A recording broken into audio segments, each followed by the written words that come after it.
Pedimos que tú te glorifiques por cada una de esas vidas, Señor, por los que están enfermos. Señor, manifiéstate y sana, Señor. Restaura la salud de estos hermanos y hermanas, quitando toda llaga, toda infección, todo dolor, toda fiebre. En el nombre de Jesús te lo pedimos y lo recibimos, Señor. Y por esos hermanos, Señor, ábrele las puertas y que puedan tener un trabajo digno, un salario digno, Señor. Y trae estabilidad también en los trabajos de los que están, Señor, laborando. Padre, en el nombre de Jesús te lo pedimos y lo recibimos, porque todo lo puedes hacer. Gracias, Señor, por engrandecer tu misericordia sobre cada una de nuestras vidas. Ahora, Señor, háblanos a todos. Toca nuestros corazones y envía, Señor, salvación y vida eterna. Por Jesucristo, nuestro Señor y Salvador. Y toma tú, Señor, control en este momento de todo. Atando, Señor, pero a la vez también, Señor, preparando nuestros oídos, nuestros corazones, para que tu palabra fluya a través de tu Espíritu Santo. En el nombre de Jesucristo. Amén. Gloria a Dios. Evangelio según San Mateo, capítulo 9, verso 18 en adelante.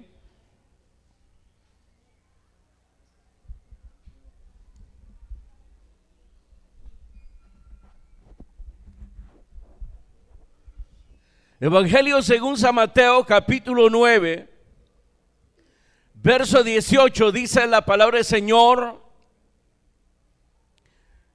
mientras él les decía estas cosas, vino un hombre principal y se postró ante él diciendo: mi hija acaba de morir, mas ven y pon tu mano sobre ella y vivirá.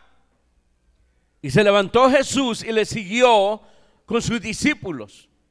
He aquí una mujer enferma de flujo de sangre desde hacía 12 años, se le acercó por detrás y tocó el borde de su manto, porque decía dentro de sí: si tocare solamente el manto, seré salva. Pero Jesús, volviéndose y mirándola, dijo: ten ánimo, hija, tu fe te ha salvado. Y la mujer fue salva desde aquella hora.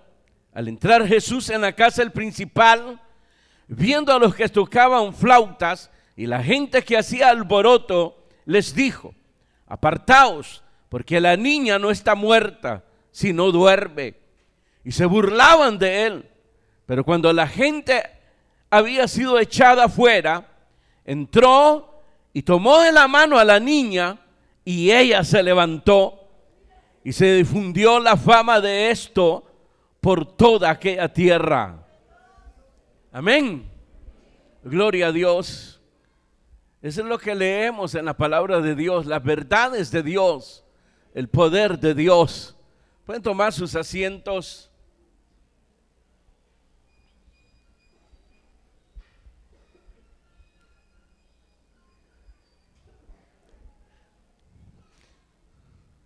Una vez más, hermanos, Mateo,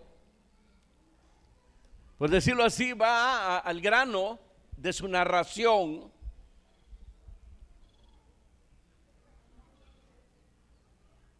Sobre este hombre que llegó a pedir ayuda con respecto a su hija.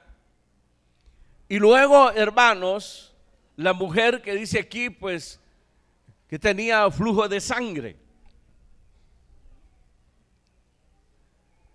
Y si comparamos, hermanos, con Marcos y Mateo, y tengo que señalar siempre esto,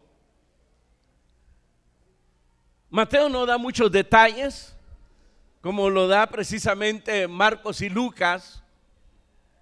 En Marcos y Lucas dice que el principal se llamaba Jairo. Aquí no menciona su nombre. Aquí tenemos el título que se refiere a Jairo, que llegó a pedirle por su hija que estaba muriendo, dice hermanos Marcos y Lucas, pero aquí dice que ya había fallecido. Vemos pues a un evangelista yendo directo, hermanos, como dije, al grano. El caso de la mujer de flujo de sangre, pues los otros dan detalles diciendo que cuando empezó su enfermedad gastó en los médicos y la dejaron en bancarrota los médicos, parecido a los abogados. Quedó en la calle y obviamente pues vino a ser una persona menesterosa y con una enfermedad tan terrible, hermanos, que tenía. Ahora, hermano, el enfoque que hace aquí sobre estas dos personas es que en estas dos personas se habla ya de un caso perdido. Se habla de una mujer de más de 10 años que venía padeciendo de flujo de sangre, ya que era crónico, 10 años, hermanos. Y una niña en un estado de agonía. Usted sabe cuando una persona entra en agonía, ya no se puede hacer nada ahí. Entonces vemos dos detalles allí, hermanos, del enfoque que hace Mateo. Reservando se puede dar detalles, nombre del principal, detalles de la mujer que había gastado en médico y había quedado en la bancarrota, y otros detalles ahí, hermanos, que no lo vemos. Por ejemplo, Marcos y Lucas dicen que la niña, cuando llegó Jairo o este principal a pedirle ayuda, estaba en agonía, y que fue en el transcurso del camino que llegó alguien de la casa y le dijo: ya no molestes al maestro porque la niña ya falleció. Pero igual aquí él dice ya estaba muerta, y la otra mujer pues con más de 10 años de flujo. El enfoque está ahí, hermanos, que en estos dos casos ya no había nada que hacer. Las cosas estaban perdidas, pero ahí, hermanos, se animaron, hermanos, ir a buscar la ayuda de Dios. Eso se llama esperanza.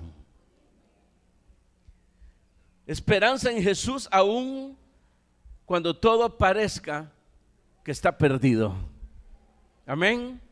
Creo que a todos nos ha pasado esto. Hemos llegado a un punto donde decimos ya no podemos. ¿A cuánto les ha pasado eso? A poco, disculpen los demás, ¿verdad? Disculpen, pero creo que a todos hemos llegado a un momento donde decimos hasta aquí llegué.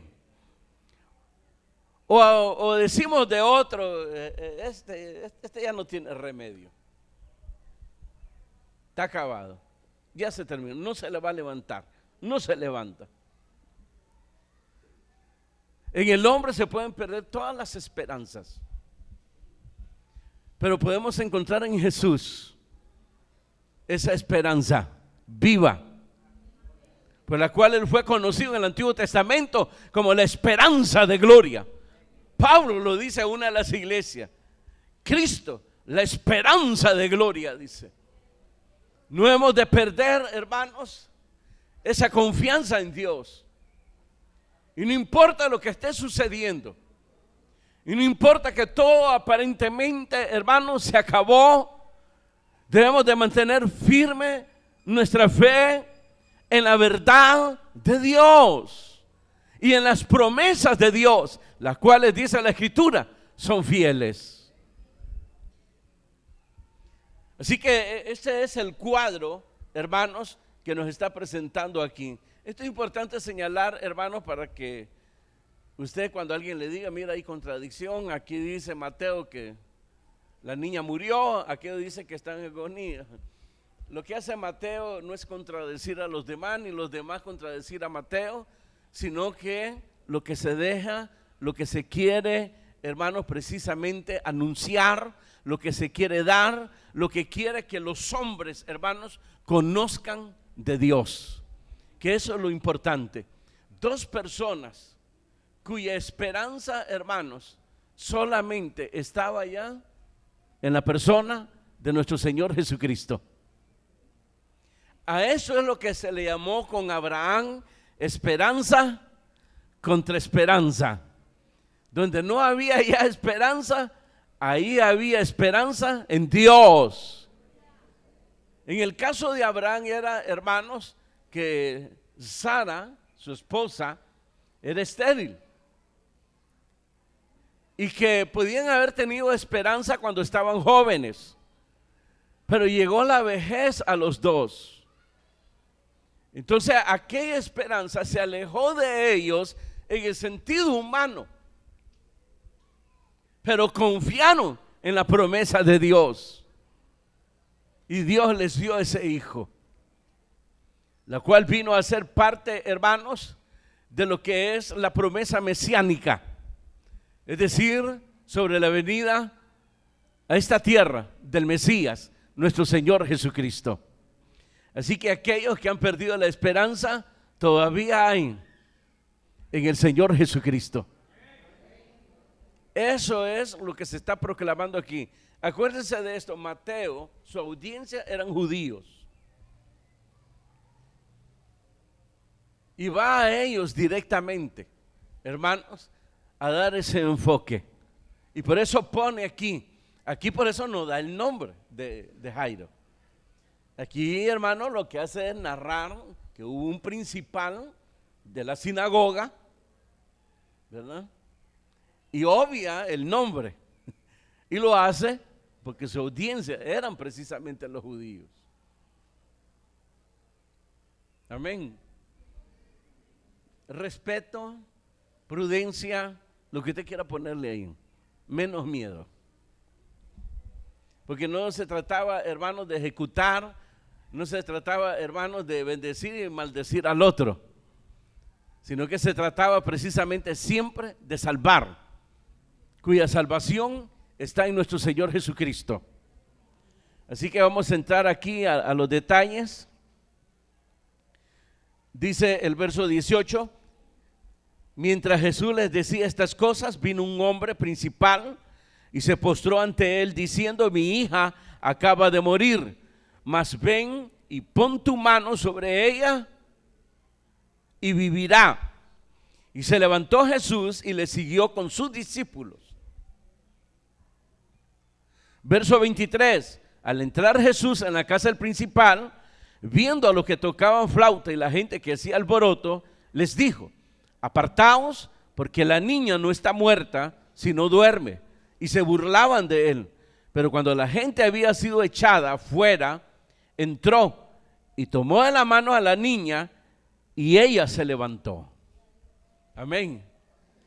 Aquí suprime también de lo que Jesús cuando le habló a la niña, Talita Cumi, niña, a ti te digo, levántate.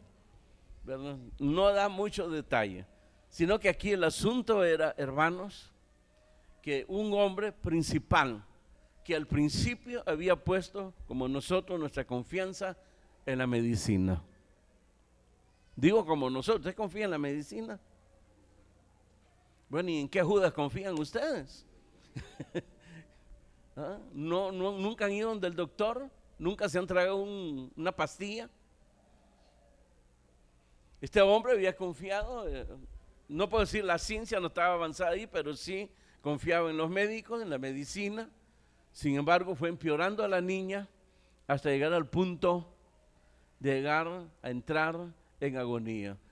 Pero no solamente eso estaba pasando en este principal de la sinagoga. Acuérdense que entre todos los líderes religiosos estaba ya el prejuicio, hermanos, contra la persona de nuestro Señor Jesucristo.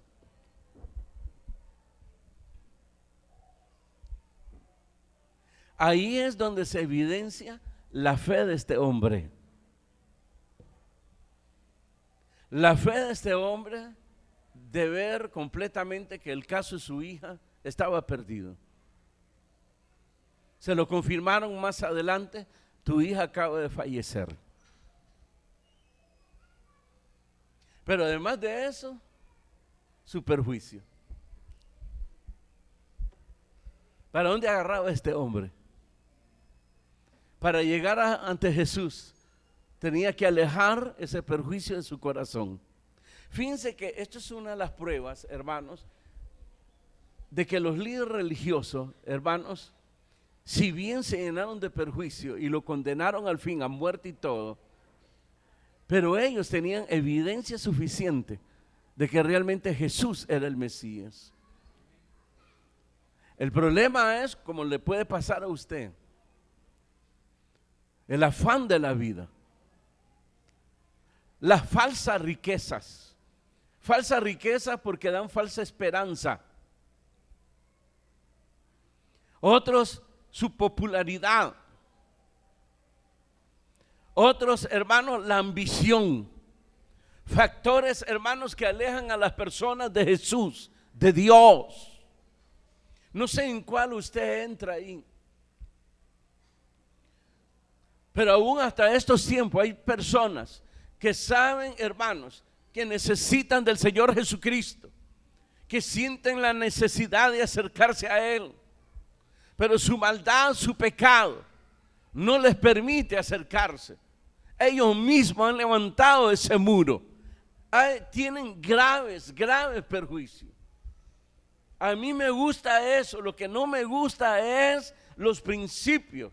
Los principios, hermanos, que aún hasta el cristiano lo que hace es, hermanos, decir, interpretar que todo es prohibición. No toques, no mires, no hagas, no vayas. Así lo mira mayormente a los jóvenes. Él quiere de Jesús, él quiere entregarse, pero quiere libertad. Y lo que no sabe es que lo que él quiere es libertinaje. Que nadie le diga nada, que no haya disciplina, señalamiento ni nada. Y eso es lo que quiere el mundo. Por eso es fácil, mejor ser parte de una religión donde nadie le diga nada y donde se le pueda callar por lo menos su conciencia. Yo me acuerdo de Pablo cuando estaba ante Festo. No sé si era ante Festo, pero ante uno de los gobernadores. Él se presentó a 3 gobernadores, pero uno de ellos, hermano, llevó a la esposa y estaba interesado en escuchar acerca de Pablo. Sabía de su testimonio, de su conversión. Sabía que fue, hermano, un fariseo celoso de la ley. Quería escuchar de su propia voz qué es lo que había pasado en él. ¿Será que lo compraron los apóstoles? ¿O le lavaron el cerebro? ¿Lo hipnotizaron? Porque eso es todo lo que usted escucha en el mundo. Pero cuando Pablo comienza a disertar y habla de su testimonio, este hombre queda impactado. Y le dice: yo quisiera que tú seas como yo. Por supuesto, excepto estas cadenas, porque estaba encadenado. Y cuando escuchó, hermano, hablar de la justicia y del dominio propio, ahí lo detuvo. Hasta ahí Pablo. Ya casi, ya me sentí que estaba de rodillas, derramando mi alma delante de Dios. Se asustó del hombre y se fue rápido por la ambición, la riqueza que dan falsas esperanzas, el afán de la vida. El afán de la vida es: ¿por qué no viene usted a los cultos? ¿Por qué no asiste a una iglesia? Yo quisiera, hermano, pero yo trabajo. Es que los que asisten a la iglesia solo son vagos. No sabía yo que eran vagos. ¿Usted es vago, hermano? ¿O trabaja? Trabaja. Pero a mí cuando me dicen por qué trabajan, yo digo: pues son vagos todos los que vienen. Porque es otro concepto que se tiene allá afuera. Ese es el afán de la vida. Están tan afanados de la vida que descuidan la parte más importante que tiene que ver con la eternidad, su futuro, lo espiritual, su relación con Dios. Pero aquí tenemos el primer enfoque en este hombre. La confianza en los médicos le falló, no hubo remedio para la niña. No se dice qué clase de enfermedad había, pero entró en agonía. Ya no había remedio. Y para acabar de amolar el perjuicio que él tenía contra la persona de Jesús, ¿qué podía hacer ahí?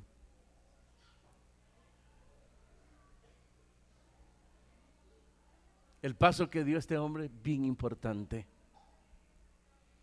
para llegarse ante el Señor Jesucristo, tuvo que hacer a un lado el perjuicio, su posición que él tenía como principal. Él sabía que lo estaba arriesgando todo ahí. Podía ser expulsado de la religión por lo que hizo. Pero su fe hizo, hermanos, que llegara ante el Señor Jesucristo y le dijera: Señor, ayúdame, mi hija ha muerto. Pon tu mano y ella vivirá. Estaba tan claro, hermanos, de que en Jesús había esa esperanza cuando ya no la había para el hombre. Diga gloria a Dios, hombre. Sí. Eso es lo que está enfocando ahí Mateo, la fe en el Señor Jesucristo. No la fe en nosotros, no en la fe, hermanos, de alguien que ha alcanzado un título, hermano, espiritual, ministro, apóstol, superapóstol y todos los que se ponen ahora, hermanos, con tal de impactar a los demás. Ahí no hay nada, no hay nada, no hay superhombres. Es la fe en el Señor Jesucristo. Sí, lo que pasa es que el Señor lo escucha a ellos, te escucha a ti también si tú te acercaras, si le abrieras tu corazón, Él también te va a escuchar a ti, porque Él no hace excepción de persona, no lo hace. Clama a mí, ¿y qué dice? Clama a mí, ¿qué dice? Y yo te responderé y te mostraré cosas grandes. Diga gloria a Dios. Habla conmigo. Habla conmigo. Jesús decía: venid a mí todos los que estáis cansados y trabajados, que yo os haré descansar. Sí. Tengo que también aclarar esto. Cuando alguien se enferma y le duele, llore. Como la familia tiene que llorar por ver sufrir a la persona que ama, llore y llore si duele. Eso no es falta de fe, llorar. ¿Usted cree que este hombre no lloraba? ¿Y por qué cree que llegó ante Jesús? ¿Y por qué cree, hermano, que echó para él todo a la basura, su posición? Porque eso lo decía Pablo. Todo lo que parecía que representaba algo en mí, lo agarré, dice, y lo eché a la basura, porque nada me dio, nada. Y eso es lo que estaba haciendo este hombre aquí, reconociendo que Jesús realmente había sido enviado por Dios, como lo hizo Nicodemo. Y fíjense, no dijo yo sé, dijo y sabemos que has sido enviado por Dios, porque las señales que tú haces nadie las haría si Dios no estuviese con él. Para poder llegar a esto, tuvo que apartar todo perjuicio, este principal de la sinagoga, Jairo. Muchos se privan porque insiste en mantener ese perjuicio en su corazón. Y así no se puede. Dios atiende, dice la Escritura, a los humildes, pero a los soberbios, los que endurecen sus corazones, los mira de lejos. Amén. Vamos al otro caso. Verso 20. Y he aquí una mujer enferma de flujo de sangre, desde hacía 12 años. Se le acercó por detrás y tocó el borde de su manto, porque decía dentro de sí: si tocare solamente su manto, seré salva. Pero Jesús, volviéndose y mirándola, dijo: ten ánimo, hija, tu fe te ha salvado. Y la mujer fue salva desde aquella hora. El otro escritor dice que era una multitud la que estaba siguiendo al Señor Jesucristo. O sea, no es de que la mujer estaba poniendo, hermanos, su fe en las cosas externas como ahora. Que apareció la cola de la mula donde el Señor Jesucristo entró triunfante a Jerusalén, y lo hemos traído desde Jerusalén, ¿verdad? Hoy lo trajeron, lo tenemos allá en la librería, usted puede ir, $10 que quiera tocar la cola de esa mula, lo que quieren pasarle el pañuelo, $25, y $100 que quiera un pelito de ese animal. No, hermano, no es que ella estaba poniendo, hermano, la confianza en el manto. Así como nos metieron el manto sagrado, ¿se acuerdan? ¿Ah? Que el manto sanaba y todo, y lo anduvieron por todos lados. No, ahí no había nada. Ella lo hizo porque la multitud, ella se miraba impedida de poder acercarse a Jesús. Estaba enferma, no tenía fuerza suficiente para apartar, para meterse, colarse si quiere, en medio de la gente. Entonces el esfuerzo que hizo, como dicen, sacó fuerza de flaqueza, tan siquiera alcanzar a tocarle el borde de su manto. De eso se trata, no que ella estaba poniendo, debe haber algo poderoso en ese manto, se lo voy a pedir que me lo regale. No, hermanos, no es idolatría. Dios aborrece la idolatría. La idolatría es como la hechicería es pecado, y la paga del pecado es la muerte. Comprendan, entiendan ya esas cosas. Ella no estaba poniendo su confianza en el manto. El problema era que estaba débil, 12 años, con flujo de sangre. ¿Sabe lo que significa eso? Ya no tenía placas, ya no tenía glóbulos, ¿qué? Es un milagro que estuviera viva esa mujer. Pero sacó fuerza de flaqueza y dijo dentro de sí: tan siquiera alcanzar a tocarle el borde de su manto y seré salva. Los otros evangelistas dicen que cuando tocó el manto, Jesús sintió que había salido poder de él y dijo: ¿quién me ha tocado? Y los discípulos, igual ustedes que andan por los jocotes, le dijeron: pero Señor, ¿por qué pregunta quién te ha tocado si la multitud te aprieta? Todo el mundo te está tocando. Pero no se refería a que lo tocaron así, hermanos, físicamente, sino de alguien lo tocó con la fe.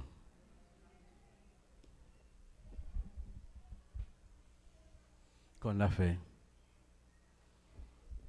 Que fue lo que hizo la mujer.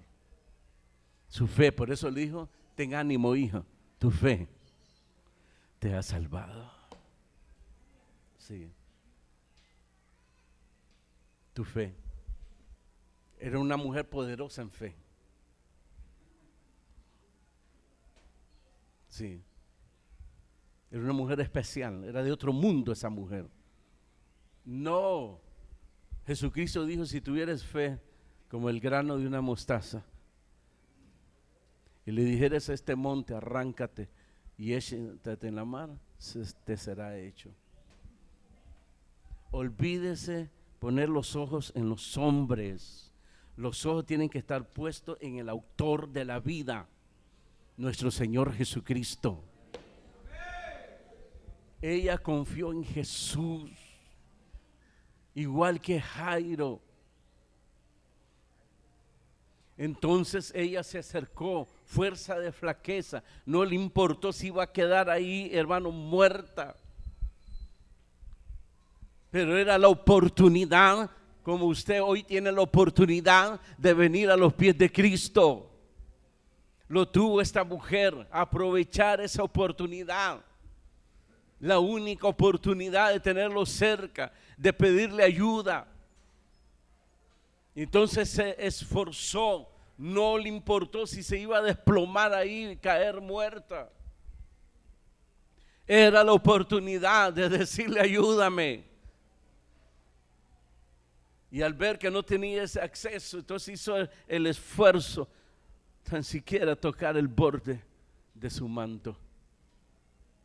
Y confió que iba a ser suficiente para ser salva de su enfermedad.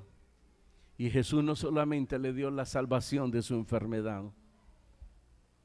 también lo espiritual, la sanidad espiritual, que es lo más importante para Dios y que debe ser lo más importante para usted. Preocuparse por su estado espiritual, por su relación con Dios, más de la necesidad que pueda estar pasando. Para Jesús es bien importante eso. Y por eso le habló de la palabra salvación.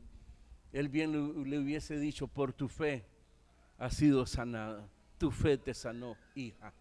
Vete en paz. No, has sido salva. Por sus llagas, dice la Escritura, fuimos curados. Murió en la cruz, no para que fuésemos sanados, ni para que nos ayudara en el diario vivir. Murió en la cruz para darnos salvación y vida eterna. Salvación es alcanzar el perdón de pecados, y la vida eterna, la promesa que cada día se acerca más y más, mayormente para los que hemos creído. Diga gloria a Dios. Si usted ya perdió toda esperanza, todavía hay uno, y es suficiente y eficaz. Se llama Jesucristo. Es el Hijo del Dios viviente. Y vino a esta tierra y murió en la cruz para darle salvación a usted y vida eterna. De eso se trata la fe. Porque está la otra fe que habló Pablo. ¿Creéis en Dios? Dice, los demonios también creen y tiemblan. ¿A qué se refería? Los demonios sabían que Dios era real, pero por haber pecado no alcanzaron salvación, ni alcanzarán salvación. Nuestra fe tiene que estar en la realidad de Dios, de lo que es realmente Dios, de lo que Jesucristo dijo que Él era, el Mesías y el Hijo de Dios. Es Dios. Si tú no crees en eso, tú crees en otro Jesús, como se está enseñando ahora. No en aquel Jesús quien dijo que era el Mesías y el Hijo del Dios viviente. Se lo preguntó al discipulado, se le pregunta a usted, ¿qué dice la gente de mí? Decía Jesús. Y los discípulos dijeron que eres un profeta del Antiguo Testamento, alguien grande que se ha levantado del Antiguo Testamento, otro que era un gran maestro. Y ustedes, que era lo más importante para él, que su pueblo, los que le siguen y le sirven, conozcan al Señor Jesucristo. Y ustedes, y ellos dijeron, nosotros sabemos que tú eres el Cristo, es decir, el Mesías, y el Hijo del Dios viviente. ¿Y qué dijo el Señor Jesucristo? Esto no te lo ha revelado ni carne ni sangre, sino vuestro Padre que está en los cielos. Porque aún la fe que tenemos para creer en Él, Él nos la ha dado como un regalo que nosotros no merecíamos. La fe es un don de Dios. Y cada vez que hay palabra de Dios y el Espíritu Santo apoya, hermanos, esa palabra, entiende que es el momento para que tú no cierres tu corazón. Y eso es lo que está escrito aquí. Si oyeres hoy su voz, no endurezcáis vuestros corazones. Mientras se dice hoy, corra y acérquese al Señor Jesucristo. Porque la palabra es viva y eficaz, dice la Escritura, y penetra lo más profundo. Y dice que discierne los tuétanos y los pensamientos de los hombres, porque va respaldada por la inspiración, es decir, por el Espíritu Santo. Es cuando Dios habla, queridos hermanos. Es cuando usted lee la Biblia. Si usted le pide al Señor que le hable, le va a hablar a través de la palabra de Dios. Pero si usted la agarra como que si es un paquín, una novela pues, o lo que y usted comienza a leer ahí, mientras les decía estas cosas, vino un hombre principal, se puso entre él diciendo: mi hija acaba de morir, mas ven, pon tu mano sobre ella, vivirá. Y se levantó Jesús y le siguió con sus discípulos a una mujer enferma de flujo de sangre que desde 12 años ahí se les acercó ahí. Y entonces, está bonito. Esto ya no me gustó, arrepentidos. Esto no. Juicio final, no, esto no. No sé por qué está eso ahí, no sé por qué lo permiten.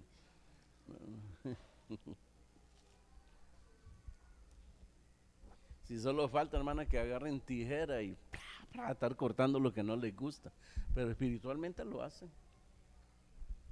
¿Cuántos hermanos dicen: mire, yo creo que Jesús es real, pero ya eso de rapto de la iglesia, venida de Cristo, de cielo, hermano, ese cuento no me lo trago? Entonces Dios miente. Le estás diciendo que Dios es mentiroso. Eso fue lo que pasó allá en el Edén. Que Satanás, hermanos, influyó en estas dos personas y les hizo creer que Dios les mentía. Esa fue la caída, que tuvieron por mentiroso a Dios y le creyeron a Satanás. Y esa historia continúa hasta el día de hoy. Pero al igual que Jairo, hoy puedes alejar todo eso de ti, todo ese perjuicio, y entrega tu vida, tu corazón al Señor Jesucristo, como lo hicieron estos hombres. No esperes llegar como llegaron estos, porque la vida golpea muy duro. Hazlo ahora. Tal vez no está bien como uno cree, pero todavía sonríes, todavía sales a vagar, todavía duermes. Por eso no vienes a Jesús. Está esperando llegar en un momento donde ya no hay esperanza. Mejor hazlo ahora, porque estás bien. ¿Y sabes qué? Te estás perdiendo de muchas cosas, de lo que Dios quiere hacer en tu vida. Amén. Cierra tus ojos y dígale: Señor, gracias. Gracias por tu palabra. Y gracias por tu amor al darnos y revelarnos a tu Hijo Jesucristo en nuestras vidas. Gracias por tocarnos, Señor, y darnos salvación y vida eterna. Y gracias, Jesús, porque aún ahí en la cruz, por tu llaga fuimos curados, sanados. Y lo creemos y lo recibimos. Señor, restaura la salud de los que están enfermos. Da la salida a los que tienen problemas y da victoria a los que están luchando. En el nombre de Jesús.